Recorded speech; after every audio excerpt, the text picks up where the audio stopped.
আসেন দুনিয়াতে আপনার 5 প্রকার কি শাস্তি হবে শুনে নাও, শুনে নাও, শুনে নাও। আমার রাসূল বলতেছে, আমার রাসূল বর্ণনা দিতেছেন, ও আমার উম্মত উম্মতিরা শোনো শোনো।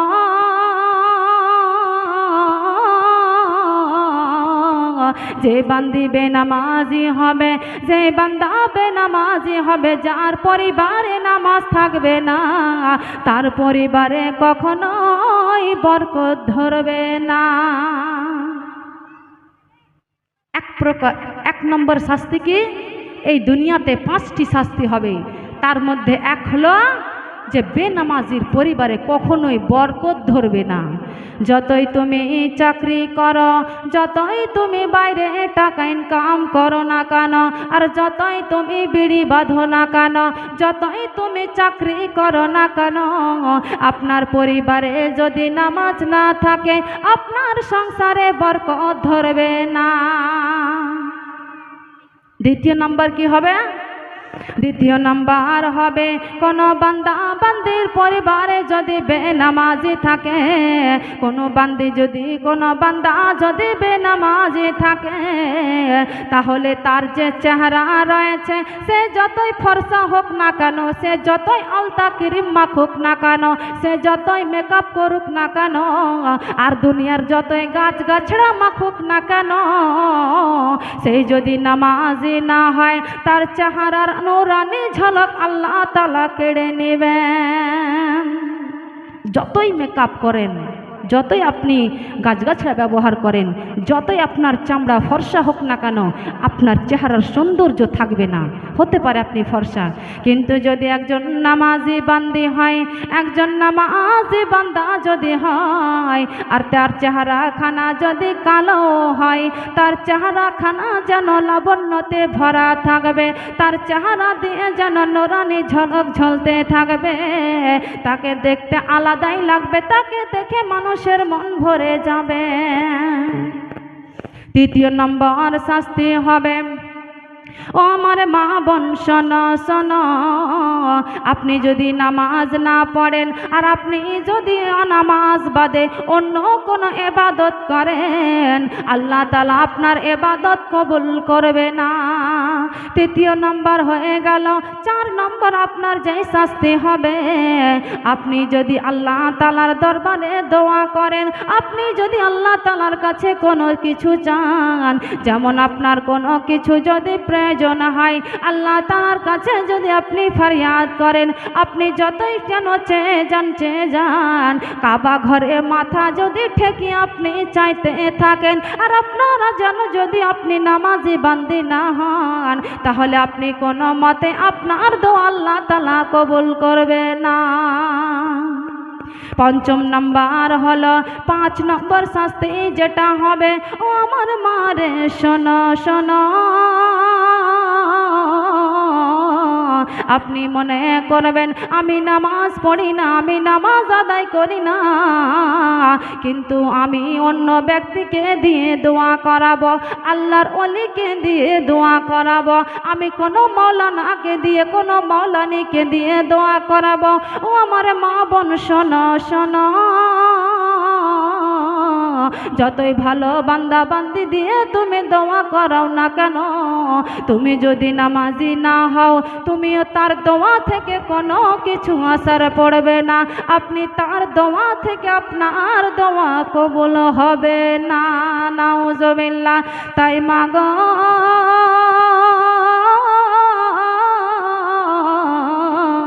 এইগুলো যদি আপনি চান আপনার পরিবারে বরকত ধরুক, আপনার পরিবারে বরকত ধরুক, নামাজের দিকে ফিরে আসেন। আপনি বলবেন না, সীমা আমার পরিবারে এত, আমার স্বামী ইনকাম করে, আমার ছেলে ইনকাম করে, তবু আমার পরিবারে বরকত ধরে না। শুনে নাও, শুনে নাও, আপনার বাড়িতে যদি বেনামাজি থাকে, আপনার বাড়িতে কোনো দিন বরকত ধরবে না। যতই আপনি লাখ টাকা 2 লাখ টাকা ইনকাম করেন না কেন, আপনার টাকা হাতে আসবে, কিন্তু আপনি বুঝতে পারবেন না কোন দিক থেকে আপনার টাকা বেরিয়ে যাবে। তাই মা বোন সাবধান, নামাজের দিকে মনোযোগী হন।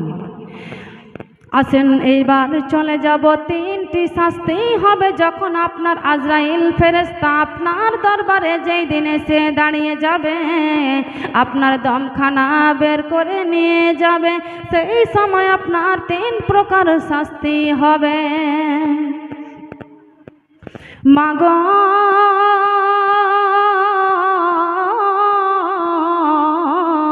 আমরা চিরজীবনের জন্য বেঁচে থাকার জন্য আসিনি, আমাদেরকে দুনিয়া ছেড়ে বিদায় নিতে হবে। আমাদের এই কথা না সদা সর্বদা মনে রাখতে হবে। মা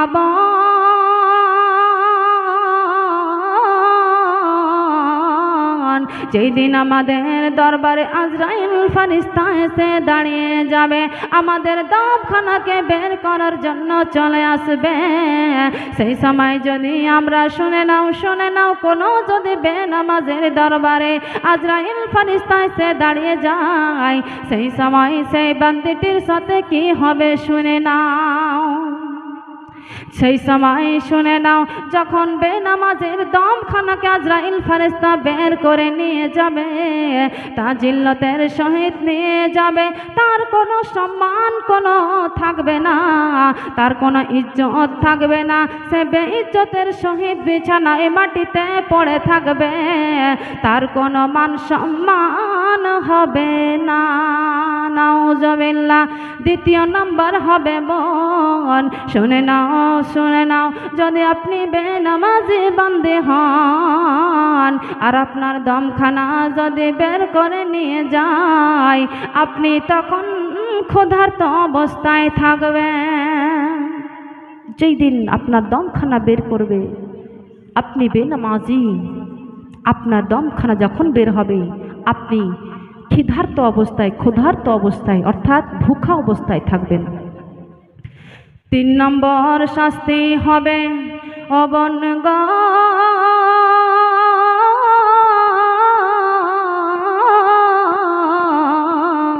3 নম্বর শাস্তি হবে, শুনে নাও, যখন তোমার আজরাইল ফেরেশতা এসে তোমার দমখানা বের করে নিয়ে যাবে, 3 নম্বর শাস্তি হবে, দুনিয়ার 7 সমুদ্রের জল যদি আপনার গলার মধ্যে ঢেলে দেওয়া হয়, তবু যেন আপনার তৃষ্ণা মেটানো যাবে না, আপনার তেষ্টা অবস্থায় মারা যাবেন। আপনাকে যদি 7 সমুদ্রের জল আপনার গলার মধ্যে ঢেলে দেওয়া হয়, তবু আপনার যেন তেষ্টা মিটবে না। মা বোন শুনে নাও, এই 3 প্রকার শাস্তি হবে আপনার দমখানা যখন বের করে নিয়ে যাবে। বনগো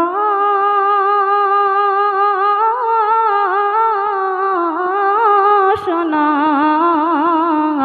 যখন তুমি মারা যাবে, এবার তোমার যেন দমখানা বের হয়ে গেল, এবার তোমাকে তোমার আত্মীয় স্বজন তোমাকে সুন্দরভাবে গোসল করায়ে তোমাকে যেন কাফনখানা পরাইয়ে দিবে, আপনাকে কাফন দাফন পড়ায়ে দিয়ে আপনার পাড়া প্রতিবেশী, আপনার আত্মীয় স্বজন, আপনার পরিবারের লোকজন আপনাকে যেন চির বিদায় জানাবে। হায়রে দুনিয়ার মায়া,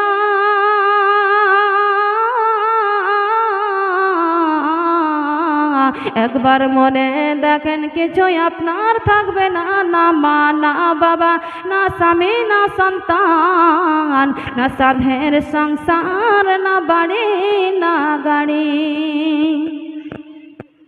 ও আমার বোন রে শোনো, এবার তোমাকে যেন কবরের মধ্যে দেওয়া হলো, যেমনে তোমাকে কবরস্থ করা হলো, শুনে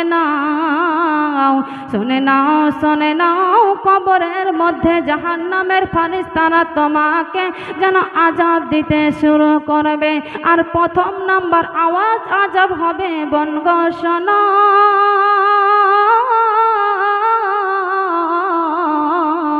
তোমার কবরখানাকে যেন চেপে চেপে দেওয়া হবে, দৈর্ঘ্যে প্রস্থে যেন ছোট করে দেওয়া হবে। আপনাকে ডান দিকের কবর চাপ দেবে, আপনার হাড় পাজরাগুলো বাম দিকে বেরিয়ে যাবে, আপনাকে আবার বাম দিকে যেন কবর চাপ দেবে, আপনার বাম দিকের পাজরাগুলো হাড়গুলো আপনার ডান দিকে বেরিয়ে যাবে। মাগো, এইভাবে আপনার কিয়ামত পর্যন্ত আপনার আযাব চলতে থাকে। ডান দিকে চাপ দিলে ডান দিকের হাড়গুলো বাম দিকে বেরিয়ে যাবে, বাম দিক চাপ দিলে বাম দিকের হাড়গুলো ডান দিকে বেরিয়ে যাবে। ও আমার মা গো, শোনো শোনো,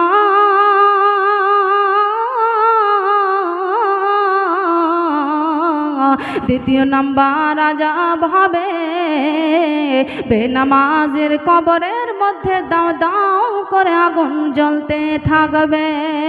আগেই বলেছি বোন, আগেই বলেছি, এই দুনিয়ার আগুনের মতো জাহান্নামের দাও কবরের আগুন নয়। আমরা দুনিয়ার আগুনের ছ্যাঁকা সহ্য করতে পারি না, আমরা কবরে জাহান্নামে কেমন করে আগুনের জ্বালা সহ্য করব। বেনামাজের কবরে দাও দাও করে আগুন জ্বলতে থাকবে। ও বোন গো,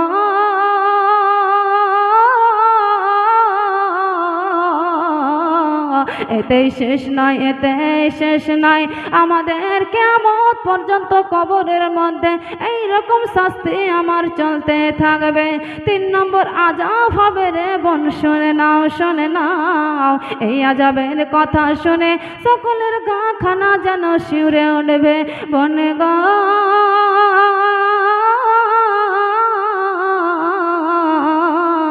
3 নম্বর শাস্তি হবে, 3 নম্বর আযাব হবে আপনার আমার কবরে, অর্থাৎ বেনামাজের কবরের মধ্যে একখানা সাপ নিযুক্ত করা হবে। আর সেই সাপ কোনো যেন তেন সাপ নয়। আপনার পায়ে হেঁটে দিন রাতের মধ্যে যতটা পথ আপনি যেতে পারবেন তার চেয়েও বেশি বড়, বেশি মোটা সাপ আপনার কবরে নিক্ষেপ করা হবে।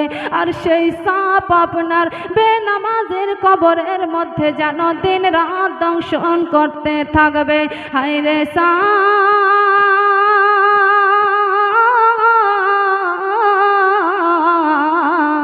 আপনাকে সকাল থেকে নিয়ে সন্ধ্যা পর্যন্ত দংশন করতে থাকবে। হায়রে বেনামাজি বান্দি, আপনি যেন ছটপট ছটপট করতে থাকবেন। আপনি আল্লাহর দরবারে যেন চিল্লে চিল্লে ফরিয়াদ করবেন, আপনি কান্নাকাটি করতে থাকবেন, সাপকে যেন ফরিয়াদ করবেন, ও সাপ শোনো শোনো, আমি তোমার জ্বালা তোমার দংশন সহ্য করতে পারছি না, দয়া করে মেহেরবানি করে তুমি আমাকে ছেড়ে দাও, ছেড়ে দাও। কিন্তু সাপ তখন কি উত্তর দেবে শোনো, সাপ আপনার কি উত্তর দেবে শোনো শোনো।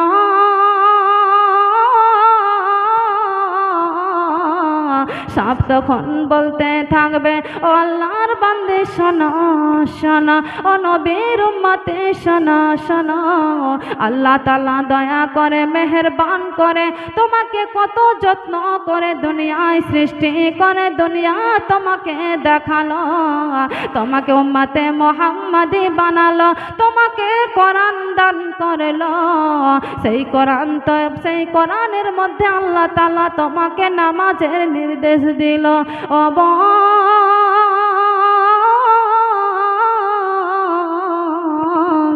তুমি কোরআন মানলে না, তুমি কোরআনের কথা শুনলে না।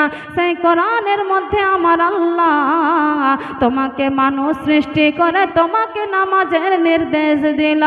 এত সুন্দর করে আল্লাহ তোমাকে নামাজের কথা বলল, তুমি নামাজ পড়নি। কিন্তু আমি একজন আল্লাহর জীব, একজন জানোয়ার, আমি আল্লাহ তাআলার কথা কখনোই অমান্য করতে পারি না।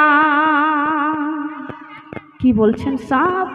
তুমি আল্লাহর তৈরি, তুমি আল্লাহর সৃষ্টি, তোমাকে আল্লাহ তাআলা শ্রেষ্ঠ করে তৈরি করেছে, তোমাকে আল্লাহ নির্দেশ দিয়েছে, আল্লাহ তোমাকে ভালোবেসে বলেছে, তুমি আল্লাহর কথা শোনোনি, কিন্তু আল্লাহ আমাকে একজন জানোয়ার জীব বানিয়েছে, আমি আল্লাহ তাআলার কথা তোমার মতো অমান্য করতে পারি না। সুবহানাল্লাহ। মা গো